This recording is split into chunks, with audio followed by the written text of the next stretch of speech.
If you were crowned Ginoo ng Kapampangan, how will you use your platform to preserve and promote Kapampangan culture in a rapidly changing world? In Filipino, kung ikaw ang kokoronahang Ginoo ng Kapampangan, paano mo gagamitin ang iyong plataforma upang mapanatili at maitaguyod ang kultura ng Kapampangan sa mabilis na nagbabagong mundo?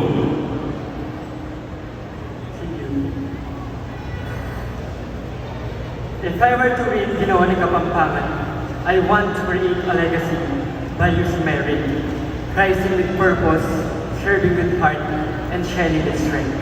With that, I plan to organize programs that focus on community involvement, cultural preservation, and environmental conservation. Because a true Ginoo is not only about doing a crowd, but about making difference. If God's plan, I will be the first ever Ginoo ng Kapampangan. I will make sure that my crown shines not just on the stage, but in the community. Very big. Thank you so much, Ginoo. If you were crowned Ginoo ng Kapampangan, how will you use your platform to preserve and promote Kapampangan culture in a rapidly changing world? In Filipino, kung ikaw ang kokoronahang Ginoo ng Kapampangan, paano mo gagamitin ang iyong plataforma upang mapanatili at maitaguyod ang kultura ng Kapampangan sa mabilis na nagbabagong mundo? I will use Ginoo ng Kapampangan in social media because social media is number one platform for promotion now. But social media have a lot of negative things and fake news. So I want to transform social media from a platform of destruction into a platform of awareness, empowerment, peace, and positivity so that our province or even our nation can genuinely progress. Thank you. Thank you so much for that. You may now proceed that. If you were crowned Ginoo ng Kapampangan, how will you use your platform to preserve and promote Kapampangan culture in a rapidly changing world? In Filipino, kung ikaw ang kokoronahang Ginoo ng Kapampangan, paano mo gagamitin ang iyong plataforma upang mapanatili at maitaguyod ang kultura ng Kapampangan sa mabilis na nagbabagong mundo?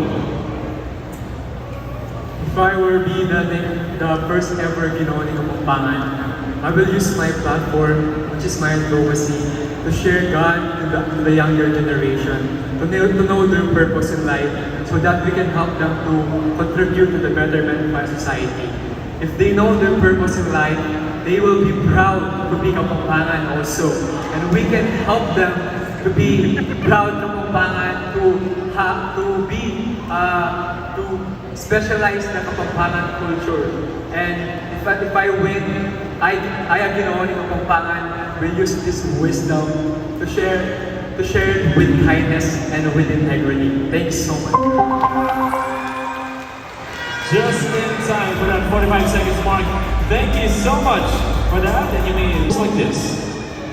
If you were crowned Ginoo ng Kapampangan, how will you use your platform to preserve and promote Kapampangan culture in a rapidly changing world? In Filipino, kung ikaw ang kokoronahang Ginoo ng Kapampangan, paano mo gagamitin ang iyong plataforma upang mapanatili at maitaguyod ang kultura ng Kapampangan sa mabilis na nagbabagong mundo? Ang isang tunay na Ginoo ay may puso. Pusong malasakit, pusong nakasandal sa Diyos, at pusong may disiplina. Ako ay pinalaki ng aking magulang at ng aking komunidad ng may disiplina. Yun ang gusto kong iparating sa mga kapwa ko Kapampangan. Hindi ako perfecto, pero handa akong magmalasakit sa mga kapwa ko Kapampangan at maging magandang halimbawa sa kanila. At yun, ang maging inspirasyon din sa kanila. Yun lamang. Thank you so much for that answer. Ginoo ng mga bebe, ladies and gents. We're down to our last finalist of tonight. That's already. Yes, time moves so quickly. Last but not the least, we have Ginoo ng Nubao. Kapampangan, how would you use your platform to preserve and promote Kapampangan culture in a rapidly changing world?